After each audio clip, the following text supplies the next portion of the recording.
What if I told you that some SUVs are so overbuilt, so stubbornly indestructible, that buying one might be the last car decision you ever make?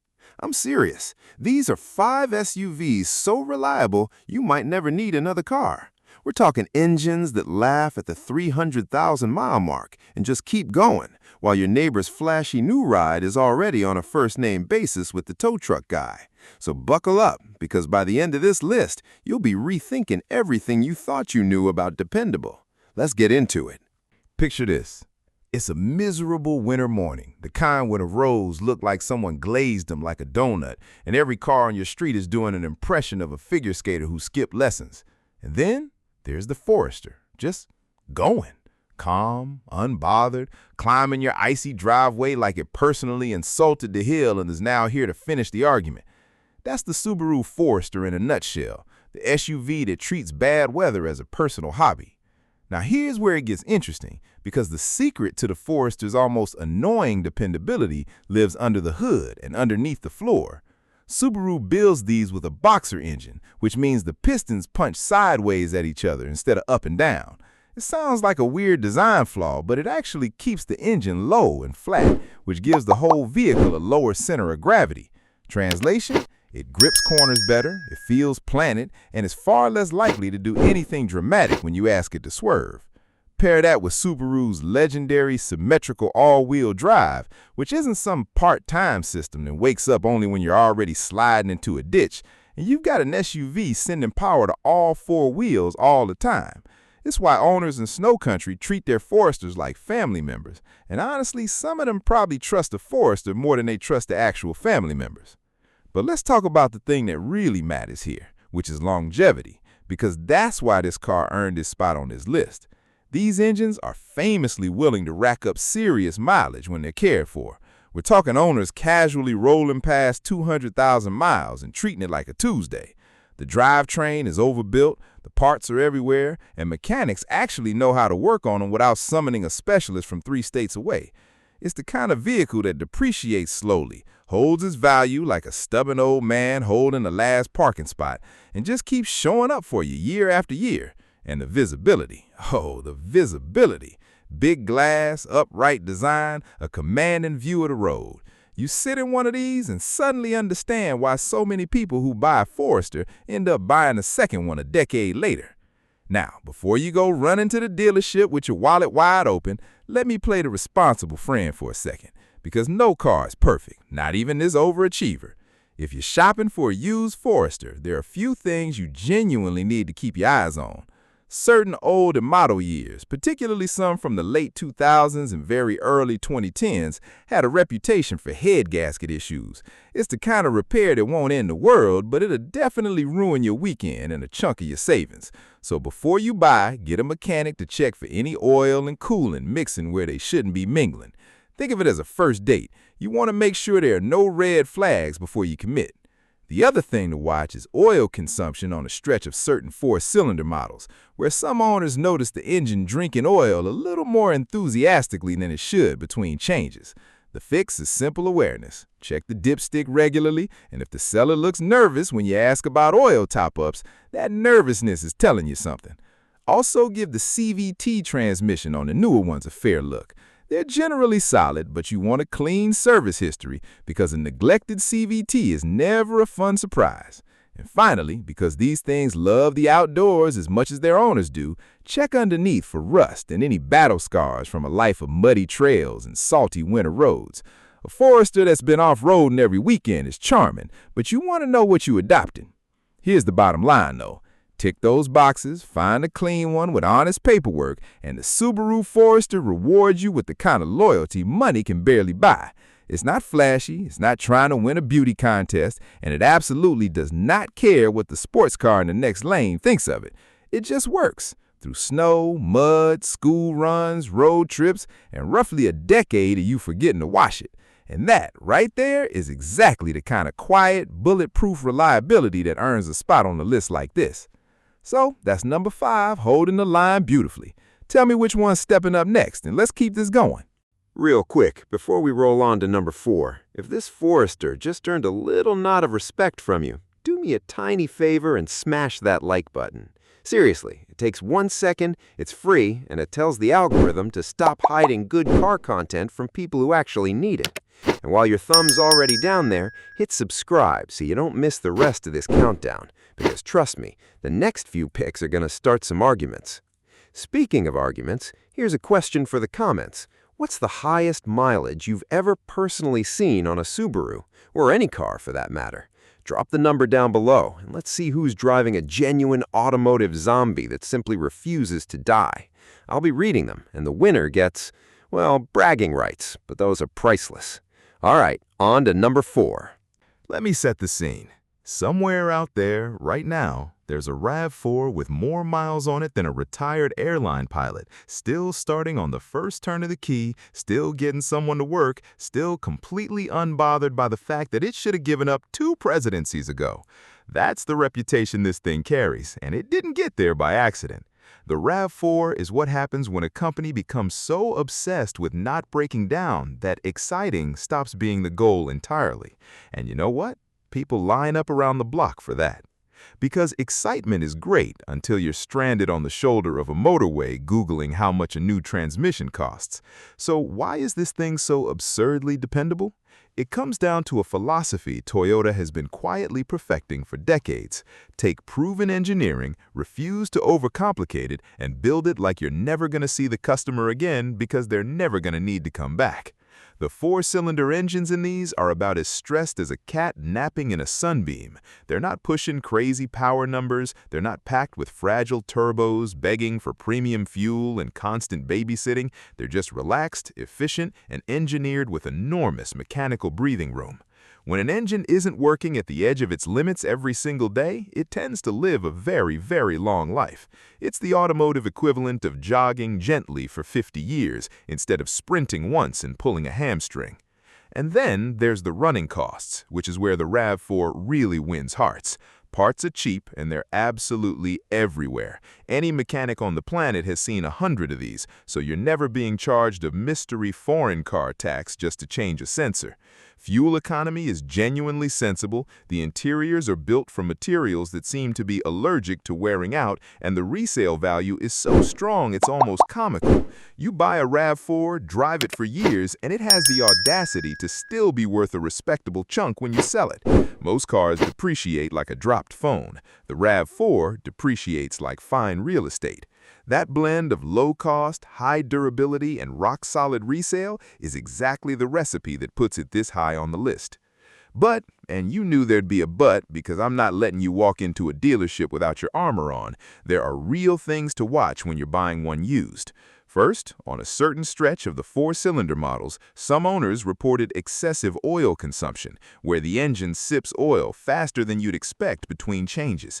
It's not a guaranteed death sentence, but you absolutely want to check the oil level, look for that telltale low or burnt oil on the dipstick, and ask the seller pointed questions. If they get cagey, walk away. There are 1,000 other RAV4s out there, and that's not a joke, there genuinely are. Next, on some of the all-wheel drive versions, the rear differential and the AWD components deserve a careful look, especially if the previous owner treated it like a rally car or never serviced the fluids. Listen for any whining or droning from the rear at speed. Your ears are a free diagnostic tool, so use them.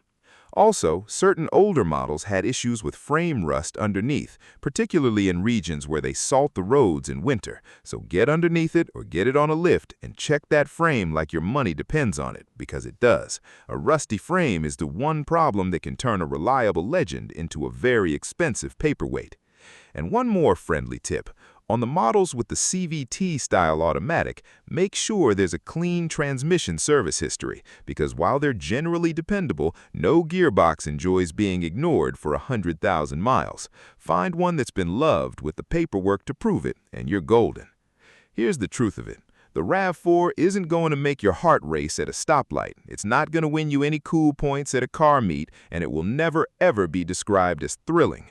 But it will start every single morning, carry your entire life in the back, shrug off the miles, and quietly outlive cars that cost 3 times as much. It's the SUV that turns reliability into a personality trait. And in a list like this, that's exactly the kind of dependable that earns it the number 4 spot with room to spare. Let's start with a fact that should be illegal to ignore.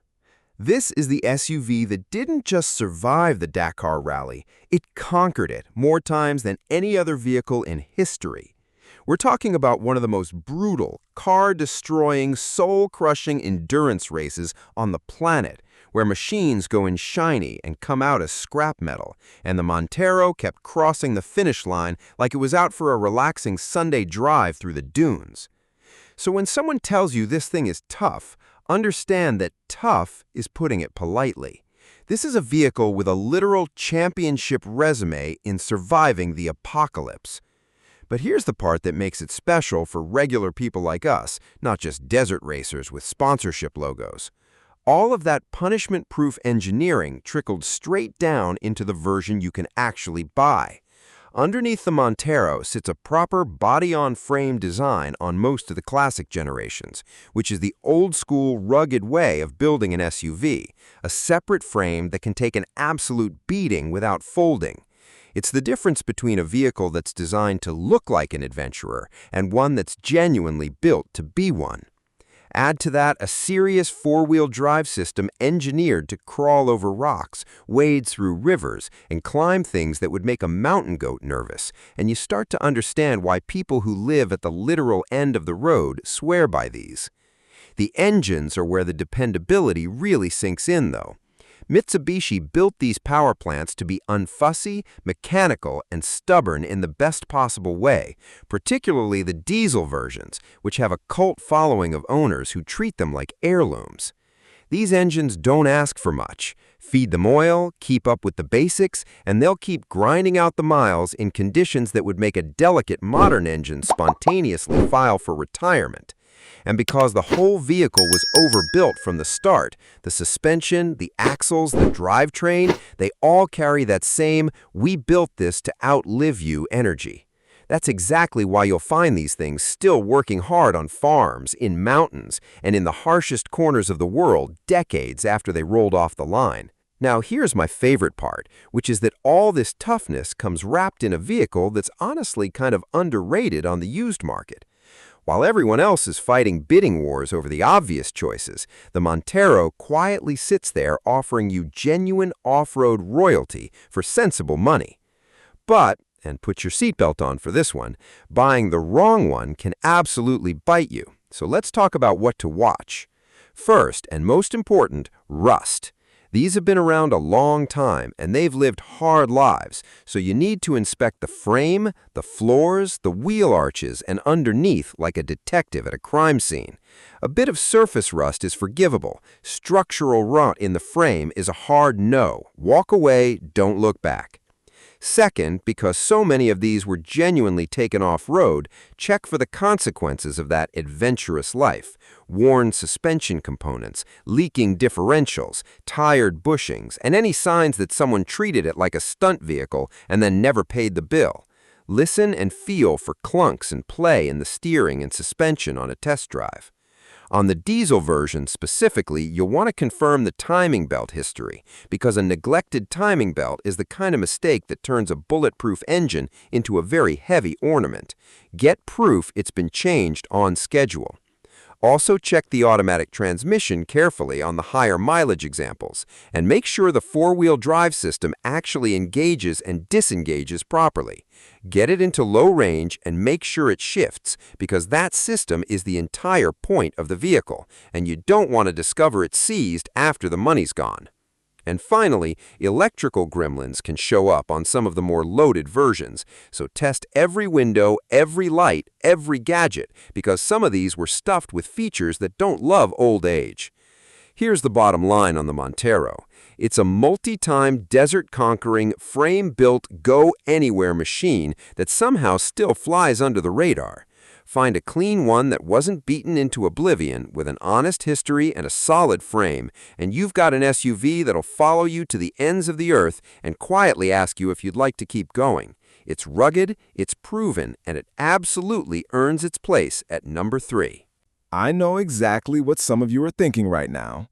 Hyundai on a reliability list in the number 2 spot? And to that, I say, stick with me. Because if your mental image of Hyundai is still stuck somewhere in the distant past, you are about to be very pleasantly surprised. Because somewhere along the way, while nobody was paying attention, Hyundai quietly stopped being the budget brand you tolerated and became the brand that's making far more expensive rivals sweat. The Santa Fe is the SUV that walked into the room, sat down at the grown-ups table, and dared anyone to ask it to leave. So, let's get into why this thing belongs here. The Santa Fe's biggest flex is the kind of value that almost feels like a clerical error.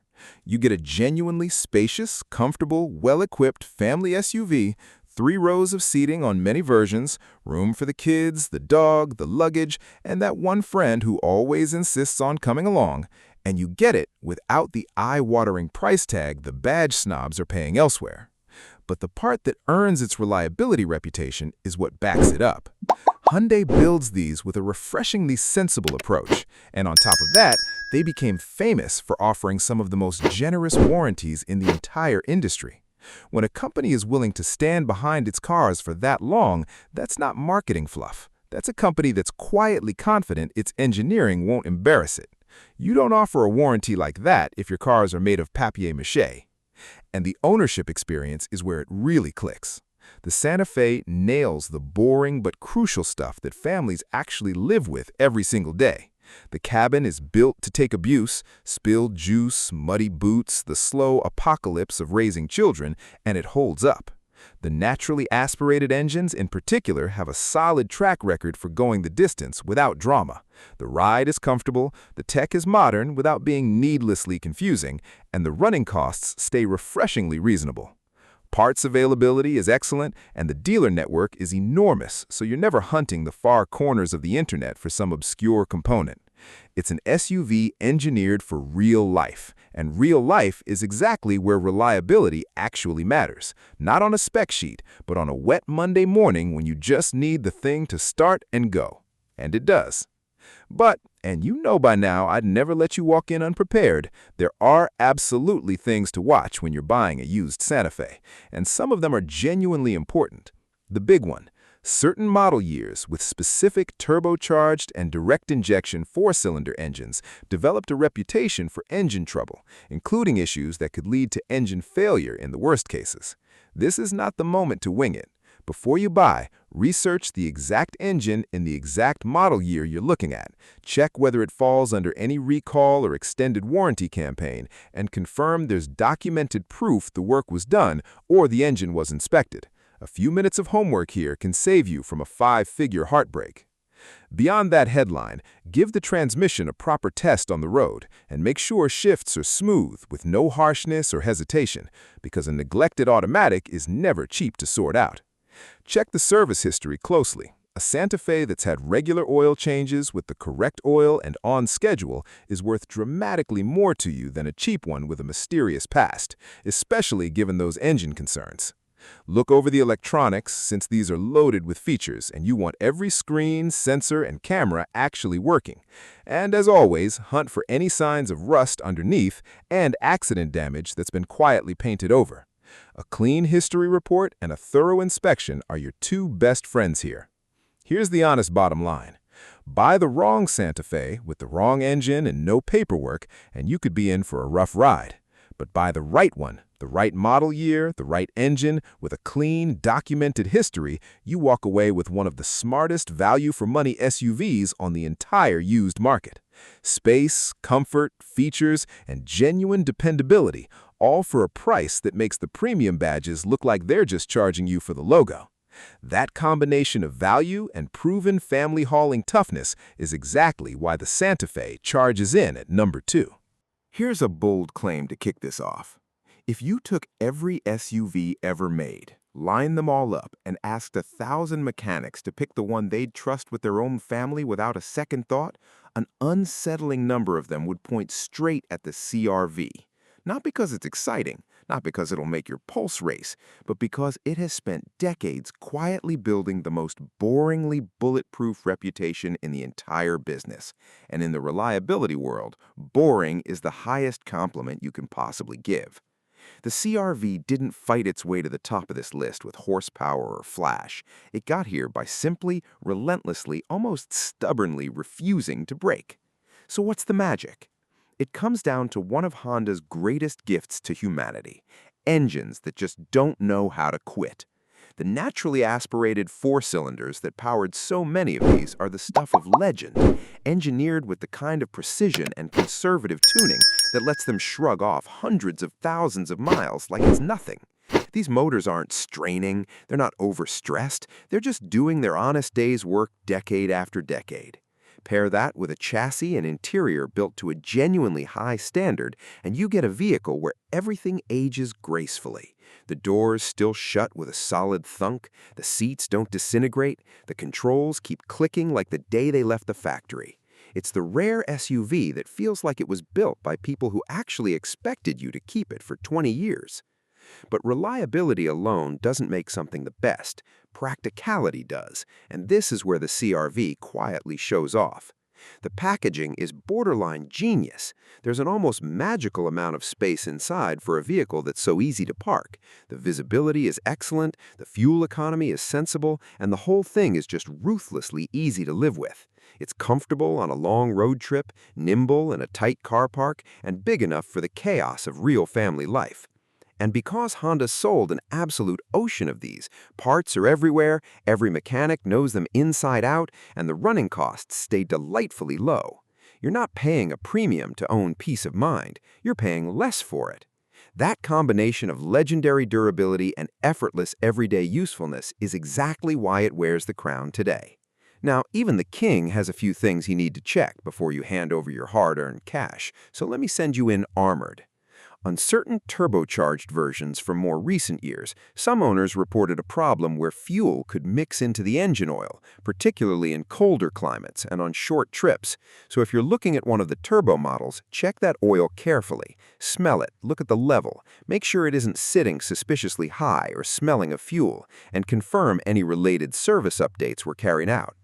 Next, on some of the models fitted with a CVT, you want a clean transmission service history and a smooth, drama-free test drive, because while they're generally dependable, a neglected one is never a bargain, no matter how cheap the sticker looks.